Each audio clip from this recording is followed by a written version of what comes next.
Bonjour mesdames, bonjour messieurs, une fois de plus, bienvenue à ce nouveau numéro des Écoles et Sociétés, votre émission socio-éducative. Et pour ce nouveau numéro, nous avons reçu pour vous, messieurs, Elia Ndingoza, héritier. Avec lui, nous allons parler de l'éducation inclusive des enfants vivant avec handicap. Je m'avais directement lui dire bonjour. Bonjour madame. On aimerait bien que votre présentation, vous puissiez le faire vous-même pour que les téléspectateurs puissent très bien comprendre qui vous êtes. Je suis Elia Ndingoza, héritier. Mais on me connaît souvent par mon sobriquet philanthrope. Je suis licencié en sciences commerciales et financières, option comptabilité. Je suis aussi au programme de master en transformation sociale à l'Université protestante au Congo. Je dirige l'organisation appelée Wake Up Disable. C'est une organisation qui lutte pour les droits des personnes avec handicap. Mais je suis aussi dans plusieurs histoires, dans les réseaux de jeunes. Je suis aussi alumni de YALI, Young African Leaders Initiative, chapitre de Dakar, Sénégal. Voilà.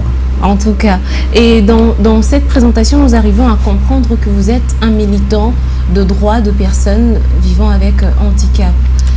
Oui, exactement, oui, parce que j'ai commencé le militantisme dans les mouvements citoyens qu'on a appelé Filimbi. J'étais aussi à la lucha. Là, je me suis dit, si je milite politiquement, alors que nous avons une catégorie sociale marginalisée, délaissée, exclue de la société, ce sont les personnes vivant avec handicap. Il fallait que je milite de la lutte politique à la lutte pour les droits des personnes vivant avec handicap. Exactement, que nous avons des autorités qui songent déjà pour les changements sociaux des personnes vivant avec handicap, à travers même les ministères que vous connaissez, des personnes avec handicap et autres personnes vulnérables. Aujourd'hui, nous avons une loi organique qui protège et qui milite aussi et qui promet les droits des personnes vivant avec handicap. Nous avons 3 décrets signés dernièrement par le Premier ministre Amadou Konde qui donnent des avantages aux personnes vivant avec handicap. Donc ça veut dire que la lutte pour les droits des personnes vivant avec handicap en RDC, c'est très bien encadré déjà. Et nous, comme organisation, nous sommes très heureux d'avoir ces lois là-bas qui nous permettent de bien faire notre travail de lobbying et de plaidoyer pour le bien-être de cette catégorie. Je cite les personnes vivant avec handicap. Et pour revenir, vous avez dit que votre structure qui milite pour les personnes vivant avec handicap a déjà 2 ans depuis... C'est depuis 2019. C'est depuis 2019. 5 ans déjà, donc c'est 5 ans. Ouais. Et quelles sont les motivations ou quels sont les objectifs que vous êtes fixés? Au bout de 5 ans, est-ce que vous pensez que ces objectifs-là ont quand même atteint, je sais pas, 50 ou 80% déjà de sa réalisation? Bon, pour mener la lutte, je suis parti d'un constat. Je travaille dans un projet financé par la conférence épiscopale italienne. C'était un projet qui prenait 450 enfants avec handicap en les scolarisant et en accompagnant aussi les familles.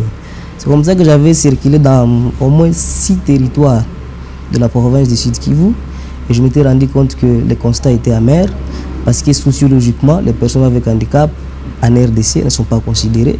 Il y a même certaines familles qui partent loin en disant que c'est une malédiction parce qu'il y a certaines tribus en RDC qui ne valorisent pas, qui ne donnent pas la chance aux personnes avec handicap de continuer. C'est comme ça, moi j'étais chargé d'administration et finances dans ce projet-là. Après mon retour de la mission, je m'étais dit que je vais créer quelque chose qui puisse aider les personnes avec handicap à évoluer, à être respectées, à être intégrées, de participer aussi et pour enfin arriver à l'inclusion. C'est comme ça que je vais créer Wake Up Disable. J'ai commencé à ouvrir avec des émissions éducatives à la radio. Les émissions, on l'appelait ça Tujulishane, c'est en Swahili qui veut dire informons-nous. Okay. C'était juste dans le cadre de valoriser et de vulgariser la Convention internationale des Nations Unies sur les droits des personnes vivant avec handicap. Parce que notre loi que nous avons aujourd'hui, c'est l'émanation de la Convention là-bas, que la RDC a ratifiée en 2012, je pense.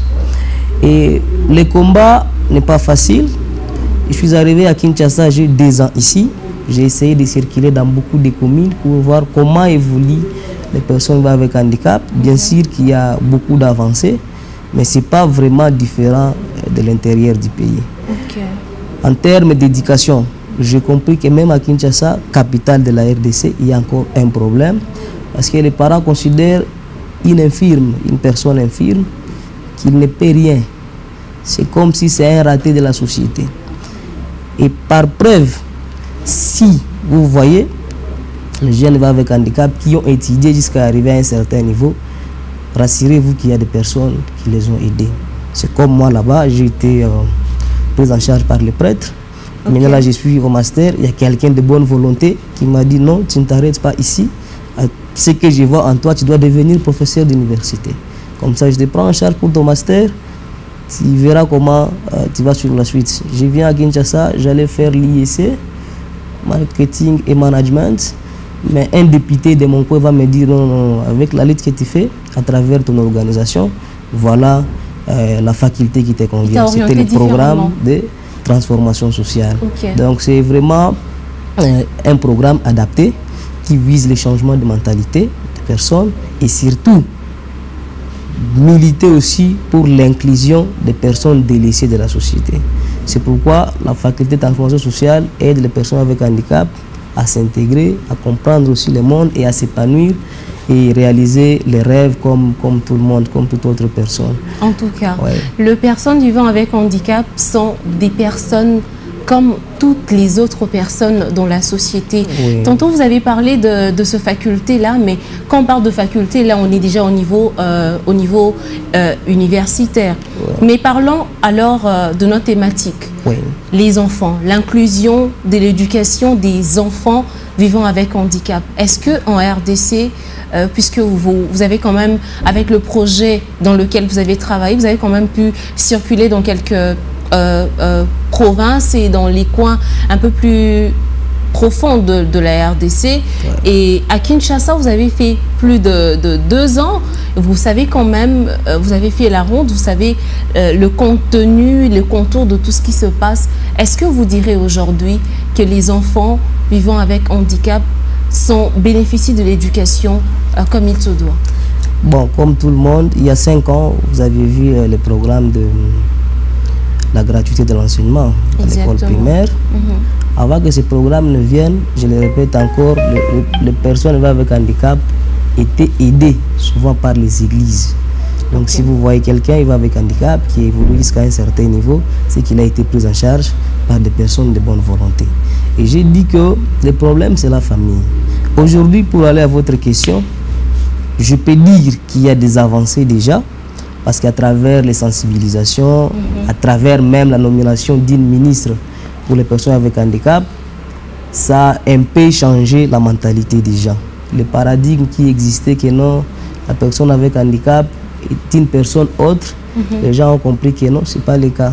Voilà que nous avons une dame ministre qui se déplace avec sa canne et elle est là, elle gère, elle nous a donné une loi, elle nous a donné des décrets à travers son plaidoyer et lobbying. Exactement. Et aujourd'hui, les enfants vivant avec handicap accèdent déjà à l'éducation.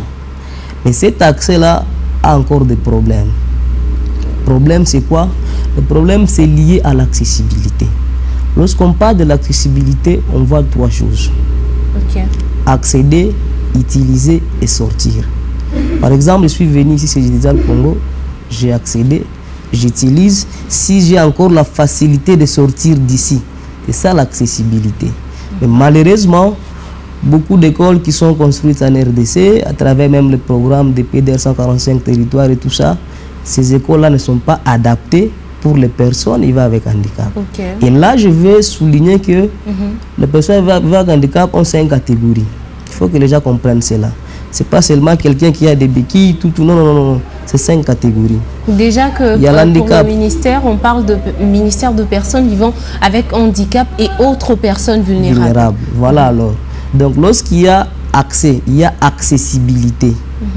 Un enfant vivant avec handicap, l'handicap, qu'il soit moteur, qu'il soit sensoriel, qu'il soit, mais qui accède avec tous les autres enfants, étudie, apprend, c'est là qu'on parle qu'il y a déjà accessibilité. Maintenant, lorsque nous parlons de l'éducation inclusive, Cela veut dire que même une personne malvoyante, que nous appelons aveugle, peut étudier avec d'autres personnes. Même une personne sourde ou malentendante peut aussi étudier avec d'autres personnes et qu'il ait la facilité d'apprendre. C'est ça l'éducation inclusive. Mais au Congo, contrairement ici, nous voyons qu'il y a des écoles spécialisées, il y a des aveugles, ils sont seuls qui étudient là-bas, des écoles spécialisées pour les sourds, mais oui, ils sont seuls. Au moins nous, les personnes avec handicap moteur, nous accédons même à l'université. Mais si vous faites un constat, vous allez voir que les jeunes ou les enfants aveugles, sourds, ils n'évoluent pas beaucoup en termes d'enseignement. Après qu'ils aient fini les études des écoles spécialisées, ils ont difficile à continuer pour qu'ils étudient avec les autres. Bon, vous allez voir, à l'université, ils sont très moins nombreux. Et ça, c'est le problème de, je dirais quoi, le problème de l'association ou de l'intégration, où on parlera toujours des infrastructures qui ne sont pas adéquates. Voilà. Lorsque nous parlons de l'intégration, aujourd'hui, en RDC, nous avons dépassé les seuils d'intégration, de participation. Nous sommes maintenant à l'inclusion. Voilà que vous nous avez accepté, nous avons des capacités intellectuelles, nous avons étudié. Nous sommes maintenant ensemble avec tout le monde. C'est l'inclusion que nous avons aujourd'hui. Parce que si vous lisez la Convention internationale à son article 24 qui parle de l'éducation, la Convention dit que les États partis doivent mettre en place des systèmes éducatifs qui soient accessibles pour tous les enfants, y compris même les enfants vivant avec handicap. Qu'est-ce que les États doivent faire? Ils doivent faire ce qu'on appelle les aménagements raisonnables. Ça veut dire, nous sommes dans une salle de classe, il y a des bancs, tout. Est-ce que si Elia venait, il aura la facilité de s'asseoir sur ces bancs et étudier comme tout le monde? Vous voyez cela? Ce sont les aménagements raisonnables. Si vous avez une école qui a R+D, maison à étage, est-ce qu'un enfant il va avec handicap, si la salle de classe où il doit étudier est à l'étage, est-ce qu'il aura la facilité d'y arriver? C'est là qu'on parle maintenant de rampes. Ce sont des aménagements raisonnables. Pour que tout le monde puisse étudier, pour qu'il y ait accessibilité pour tout le monde, on fait ces aménagements-là. On peut y mettre des rampes. Il y a même dans d'autres écoles pour les sourds, il y a des signalisations, des aveugles, pardon, il y a des signalisations. Et c'est que non, si j'ai touché ici, ça ne va pas. Si je suis là, ça va. Et c'est comme ça que la loi organique portant promotion et protection des droits des personnes avec handicap en RDC a tout prévu par rapport à cela. Mais malheureusement, le constat que nous avons aujourd'hui, à travers la constitution des écoles, ça devrait commencer par l'État. Mais comme j'ai dit tantôt, les infrastructures ne sont pas adaptées. Moi, j'ai failli laisser mes études universitaires. Parce que là où j'étudiais, il y avait une tâche là-bas. Il fallait que je souffre. Si nous avons cours à 12 h, moi je dois être là-bas à 10 h pour escalader les escaliers. Parce que je me dis que nos escaliers, pour les escalader, il faut au moins 20 minutes ou 30. Et donc, et si nous sortons, je dois sortir le dernier. Parce qu'il faut que je dévale les escaliers petit à petit, puis je sors. Mais arrivé en G3, je me dis pourquoi je souffre. Et d'ailleurs, si je continue avec les études, c'est qui dans ces pays? Est-ce que vous comprenez cela? À forte raison pour les enfants vivant avec handicap. C'est pourquoi vous voyez, surtout dans les écoles catholiques, parce qu'au moins ils ont compris depuis longtemps que tous les enfants ont droit à l'éducation. Et pour que tout le monde étudie, il faut mettre l'environnement qui soit stable, l'environnement qui permet à tous les enfants de venir et de sortir. Ça veut dire, aujourd'hui, au moins ça évolue, parce que les parents ont compris. Et c'est pourquoi moi, j'aime souvent passer dans des émissions comme ça, pour montrer aux parents que un jeune il va avec handicap, un enfant il va avec handicap et parler français, je parle anglais, je parle espéranto, je parle au moins 3 langues nationales. C'est pour juste faire l'émulation. Ça j'aime beaucoup.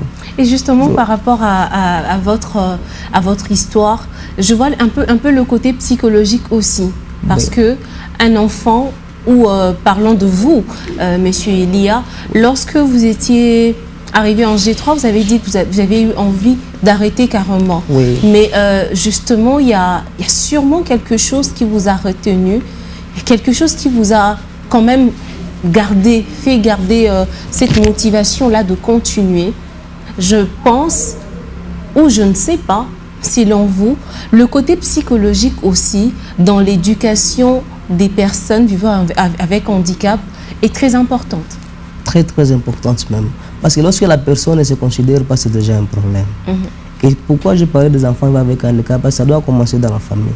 Lorsque les parents essaient de diviser les enfants, que celui-ci est avec handicap, doit rester à la maison, que ceux qui sont apparemment valides, parce qu'une personne valide n'existe pas, que ceux qui sont apparemment valides doivent étudier. C'est comme l'histoire avec les femmes. La place de la femme, c'est à la cuisine. Il a fallu une rhétorique, il a fallu des programmes, que les gens puissent militer. Aujourd'hui, nous sommes à 50-50. Preuve, nous avons déjà une première ministre, dame, depuis que la RDC existe. C'est cette même rhétorique-là, cette même façon de faire, de lobbying et plaidoyer que les jeunes vivant avec handicap utilisent aujourd'hui. Et c'est comme ça que nous avons abouti à trouver une loi qui nous protège. Nous avons déjà un décret qui dit que dans toutes les entreprises publiques, il faut 5% de personnes vivant avec handicap. Moi, je ne vous ai pas dit, moi je suis expert au ministère du Développement rural. Je suis là pour aider les ministres comment ils peuvent adapter les histoires à la base. Parce que c'est là que ça commence. Au moins à Kinshasa, ici, c'est la capitale. Bon, dans certaines communes, vous pouvez bien vivre étant avec handicap et s'en sortir. Mais à forte raison, quelqu'un qui est à Ouvira chez moi là-bas, ce n'est pas facile. C'est pourquoi les ministres m'avaient nommé comme expert, envie de lui donner les stratégies. Qu'est-ce que nous allons faire pour que toutes les actions que nous faisons dans les milieux ruraux soient adaptées aussi pour les personnes avec handicap. C'est le travail que nous faisons là-bas. Et si je me dis aujourd'hui que ce que je venais de faire là-bas, développement rural, je peux migrer vers un autre ministère et je vais travailler. C'est pourquoi ça doit commencer dès la famille. Nous disons toujours aux parents, pour qu'un enfant devienne quelqu'un d'aimé, ce sont les parents qui le préparent. Et lorsque vous, parents, vous ne comprenez pas que cet enfant peut avoir un handicap moteur, mais sa tête fonctionne très bien. Si vous voyez cela, cet enfant peut avoir problème d'yeux, mais sa tête fonctionne très bien. Moi, j'ai rencontré un jeune ici à Kinshasa et je peux vouloir que vous l'invitiez. Il s'appelle Israël Kabongo. Il était toujours premier à l'IPC. Il a fait les droits. Je ne sais pas si vous avez vu, lorsqu'il n'est pas pété ici, il y avait un jeune là, malvoyant, qui avait première leçon. C'est lui. C'est un garçon extrêmement intelligent. Et parce que les parents ont compris qu'il fallait le laisser aussi évoluer. C'est comme ça qu'il est arrivé là où il est. Donc, le message que nous passons souvent pour les parents, et surtout aussi à l'État, ils doivent mettre des stratégies sur pied pour permettre aux enfants avec un handicap d'étudier. Et ça doit se faire avec un fort pouvoir de punition. Pourquoi je parle de punition? Il faut que certains parents soient punis. Comment ça? Voilà alors. Vous avez un enfant avec un handicap. Il n'a pas choisi d'être handicapé.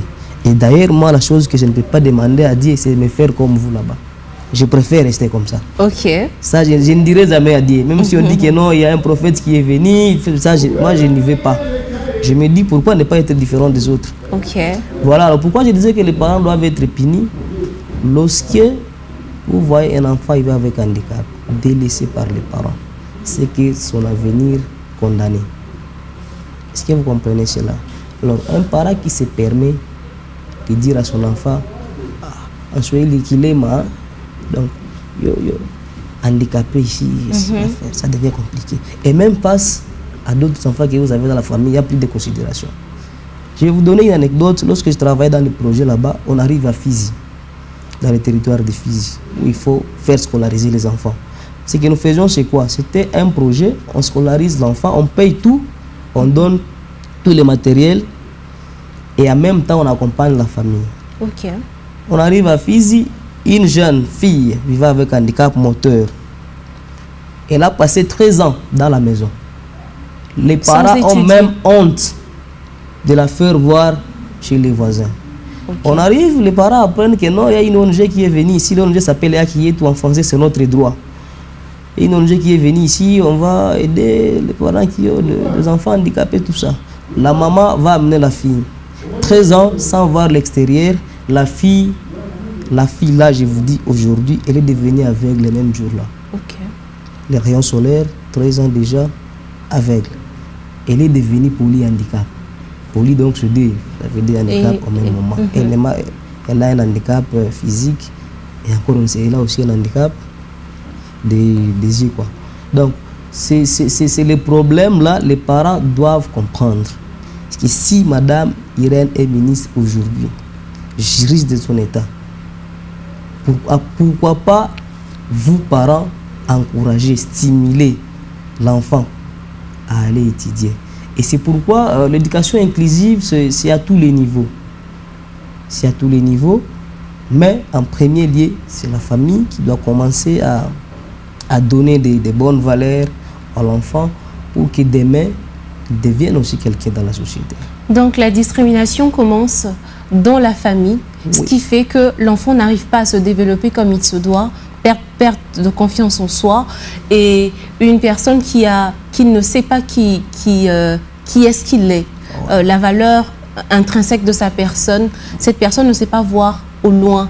Et en tant que coordonnateur de votre structure, vous aviez dit, est-ce que vous allez aussi dans le sens de sensibiliser à la base le parent d'abord, parce que, comme vous avez dit, les enfants ne choisissent pas de naître handicapés. Est-ce que vous allez aussi dans le sens vraiment de sensibiliser dans le côté des parents à la base, et puis vous allez peut-être remonter? En 2021, il y a lancé un concours, un challenge pour trouver les champions en Afrique. J'étais parmi. Ok. Elle va me donner $800 pour faire un petit projet. Vous savez ce que j'avais fait? J'avais financé 3 radios à Ovira pour sensibiliser les parents qui ont des enfants avec handicap, afin que les enfants-là puissent étudier. Parce que je faisais des émissions là-bas, je me dis, aujourd'hui je vais parler sur tel article qui concerne l'éducation. Surtout la convention, parce que la loi est venue, c'est en 2022, 2022, en mai 2022 qu'on a promulgué la loi portant protection et promotion des personnes avec handicap. Ça, c'était une façon de faire passer le message.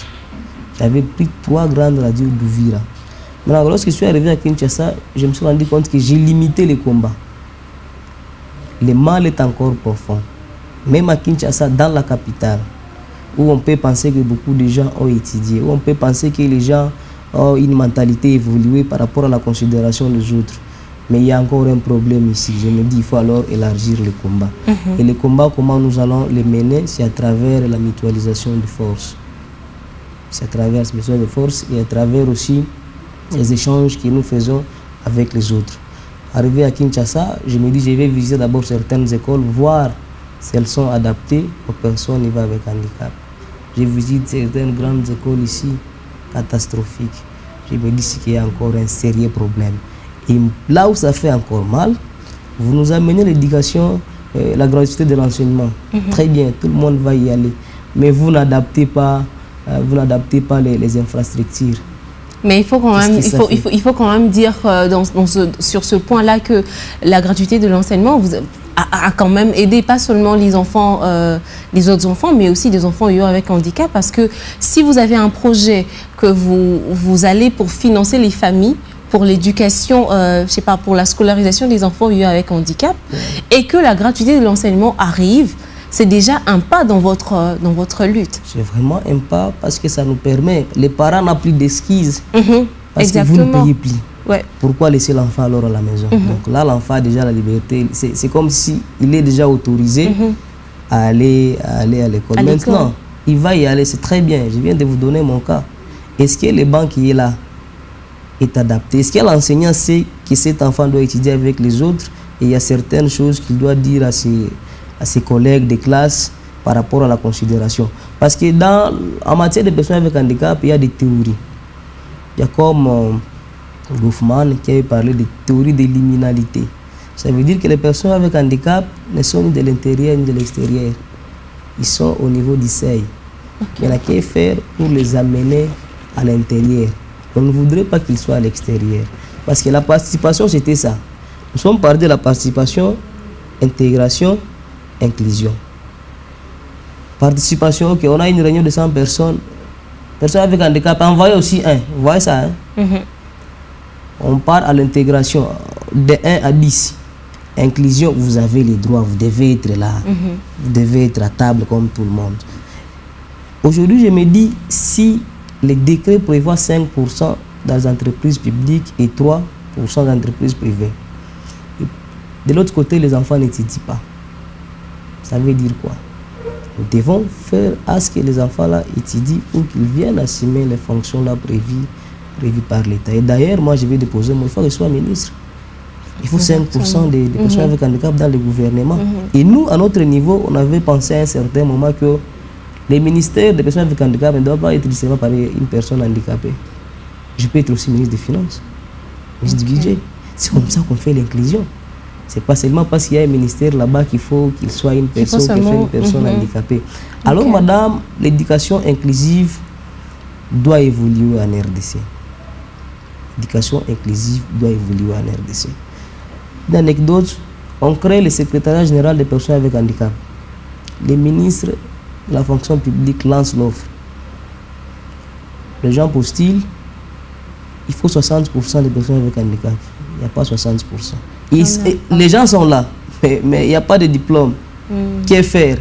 On crée un secrétariat, soi-disant pour vous, mais vous n'êtes pas dedans parce que le nombre n'est pas suffisant. On se heurte à un problème d'inadéquation avec les calculs. Vous voyez cela, madame.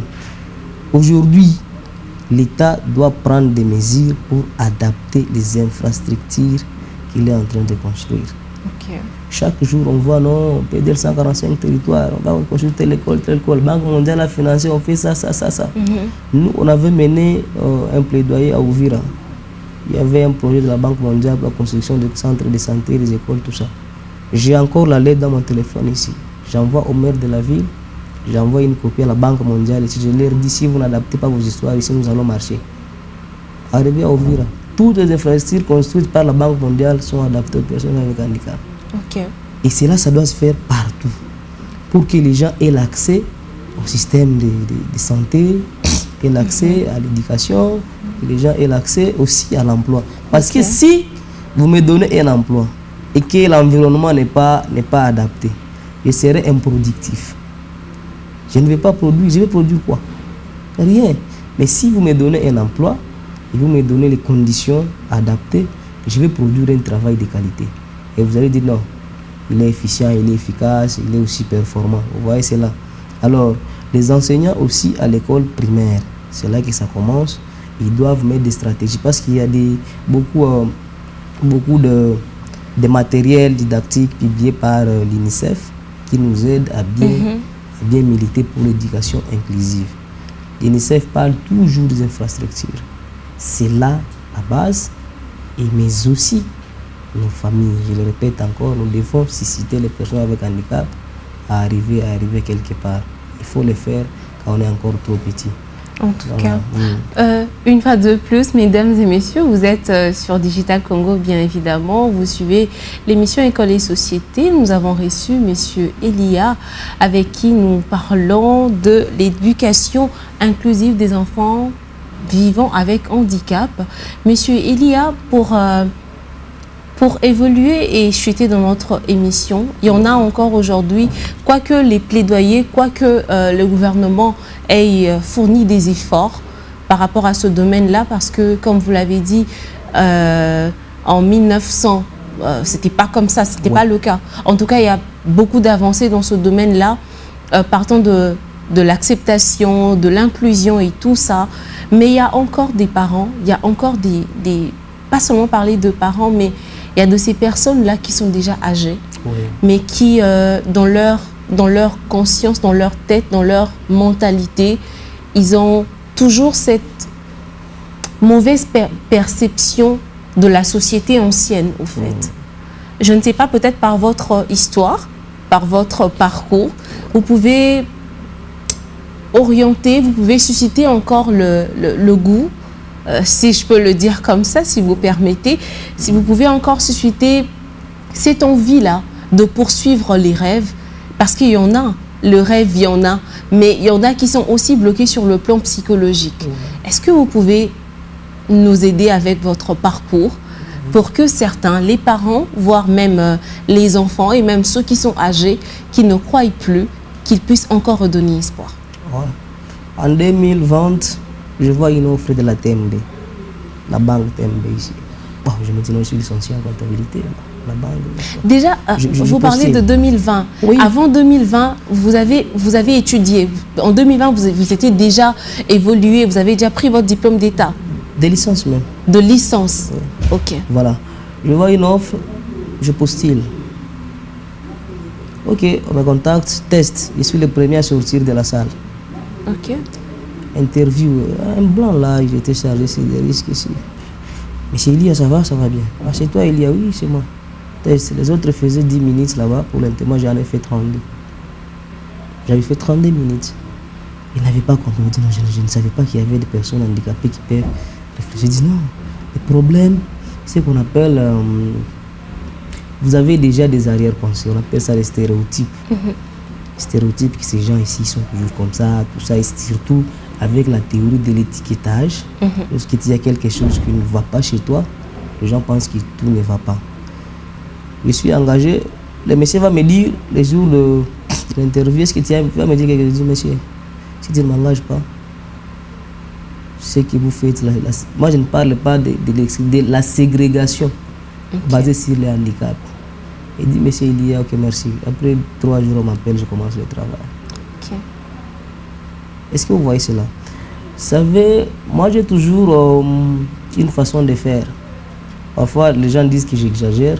Et moi, je dis, par moi, à travers mon exemple, les parents doivent apprendre à aider les enfants avec handicap et à avancer. La société doit accepter que ce sont des personnes qui contribuent pour son développement. Et à plus forte raison, je dis bien, nous avons déjà un ministère, nous avons tous les instruments juridiques, que ce soit internationaux ou nationaux en RDC ici. Et à travers d'autres partenaires comme l'UNICEF, il y a la façon là d'inclure les gens dans l'enseignement est en train de changer. Vous voyez cela. Et c'est pourquoi moi je me suis dit, pour militer bien pour l'éducation inclusive, je dois faire le domaine du handicap. Okay. C'est pourquoi j'ai fait la sociologie et culture des disabilités. Donc là, je vais comprendre sociologiquement c'est quoi le problème avec les personnes avec handicap. Et maintenant, nous allons changer. Comment changer ce paradigme-là? Okay. Vous voyez cela, madame. Et ça, c'est parce que certaines personnes avaient compris que nous devons aider ces jeunes ici à évoluer. On nous a mis à l'école, c'est bien. Moi, j'ai fait les études primaires, c'était une façon de dire une école spécialisée. Okay. On était simplement des personnes avec handicap dans un centre catholique. On a grandi là-bas. C'est à l'école secondaire qu'on va nous lancer maintenant. Chacun va partir élevé. L'enseignant vient dire la mathématique. Il y a certains qui disent, est-ce que tu vas comprendre? Je dis non, monsieur. C'est pas trop. Ok. Est-ce qu'on comprend par les pieds ou on comprend par la tête? La tête. Et après, première période, deuxième, premier, ça devient intéressant. Ça dit oui, tu vas comprendre que c'est intéressant. Et on va encore doubler ça. C'est comme ça que nous allons continuer. Cette éducation inclusive, madame, c'est très importante pour notre pays. Nous ne devons pas laisser les gens à côté parce qu'ils ont un problème, ils ont une incapacité. Et cette incapacité-là peut être complétée d'une façon ou d'une autre. Et c'est pourquoi, aujourd'hui, je me dis, je vais faire le tour du Congo pour vulgariser la loi. Parce qu'il y a certaines organisations qui militent pour l'éducation inclusive, mais c'est juste pour le financement. Lorsqu'il faut faire des choses les plus sérieuses pour aider les enfants handicapés à étudier, à bien assimiler la matière, on ne fait rien. Mais aussi, l'éducation inclusive, on est sûr que ça coûte, parce que l'enseignant doit être formé, même avec la langue des signes, tout. Gérer aussi une salle de classe qui soit complexe, ce n'est pas aussi facile. Tout ce que nous demandons aujourd'hui, c'est d'adapter d'abord les infrastructures, que nous accédons, que nous utilisons, que nous sortions aussi. C'est tout ce que nous avons besoin actuellement. Parce que si nous disons éducation inclusive, comme ça doit se faire, il y a 10 ou 15 pays au monde qui le font. Ok. Surtout les pays développés, comme l'Allemagne, ils ont des programmes adaptés. Mais en Afrique, ce n'est pas vraiment. Il y a le Kenya qui a beaucoup d'avancées dans cette matière. Parce qu'ils aussi avaient prévu des pourcentages pour susciter les parents à faire scolariser la famille avec handicap. Au Kenya, même à l'Assemblée nationale, il doit y avoir 5% de personnes avec handicap. Et là, c'est par nomination. Ok. Qu'il postule, qu'il soit élu ou non, il doit être là. Je crois que vous savez que nous avons un député national handicapé ici à l'Assemblée. Et là, nous avons milité, j'ai la lettre ici. Il faut qu'il soit au bureau de l'Assemblée. Ok. Bureau définitif. J'ai oublié la lettre. Nous avons déposé à la présidence, à la primature, tout. Pour faire comprendre aux gens, maintenant, chers parents, vous voyez, lui fait ça parce que ses parents ont créé. Ils pouvaient le faire. Faites aussi ça. Les enseignants, est-ce que vous comprenez? La société. Ne jugez pas quelqu'un parce qu'il a une capacité, comme je l'ai dit tantôt. Exactement. Mais il faut voir qu'est-ce qu'il peut faire pour cette société. Qu'est-ce que lui aussi peut apporter dans la société. Vous voyez, c'est là, madame. En tout cas. Et ça, nous, c'est notre combat. Nous avons été délaissés, ça fait longtemps. Mais Dieu merci, le président qui est venu a compris qu'il fallait booster. Il fallait changer les mentalités. Il avait refusé le gouvernement 2 fois parce que la personne avec handicap n'était pas dedans. Et c'est maintenant que les gens ont compris que nous devons assurer l'éducation de ces gens. C'est comme ça que la société commence à comprendre maintenant que ces gens sont des ressources qui nous aident à évoluer dans cette vie. Et donc, l'éducation inclusive, je crois que beaucoup de personnes me suivent en ce moment, ils doivent prendre ça au sérieux. Les parents, j'insiste, ne laissez pas l'enfant avec handicap à la maison parce qu'il y a quelque chose qui ne va pas. Laissez-lui parce qu'il a aussi des rêves à réaliser. Exactement. Et ça doit commencer par l'éducation. Mandela avait dit que l'éducation, c'est l'arme la plus puissante pour changer une nation. Et nous, personnes avec handicap, sans éducation, où est-ce qu'on va aller? Moi, je suis ouvert là-bas à 18 km de la capitale du Burundi, Bujumbura. C'est à 18 km, même à pied. Certaines personnes vont à Ouvira. Maintenant, là, c'était quoi? Les personnes avec handicap là-bas avaient beaucoup d'argent. Parce que le gouvernement avait prévu une sorte d'avantage. Avec les tricycles, partout au Burundi, vous amenez quelque chose, vous avez de l'argent. À l'époque de la Covid, coupé. Tout le monde me disait, non, prends aussi un vélo, tricycle. J'ai dit, non, moi je ne prends pas le vélo. Si moi je prends sur le vélo, qui va militer maintenant pour les droits de ces gens ici? Il faut qu'il y ait quand même des personnes qui évoluent, qui pensent autrement pour aider ces gens ici. Vraiment. Et ça doit commencer par là. C'est pourquoi on avait initié un projet là-bas, un projet qui visait à adapter les infrastructures, surtout les écoles catholiques, dans les diocèses d'Ouvira pour qu'il y ait accessibilité. Parce que nous, lorsqu'on faisait le projet là, on avait des écoles qu'on avait choisies, on mettait des enfants là-bas. Donc on avait dit, on va adapter ces écoles ici pour qu'elles soient capables d'organiser l'éducation inclusive. C'est pourquoi si vous arrivez à Ouvira, vous allez comprendre que c'est différent avec Kinshasa par rapport à ça. Par rapport à ça. En tout cas, M. Elia, nous avons compris ici que votre lutte est énorme. Et au-delà de ce qui a déjà été fait, il y a encore de pas à faire.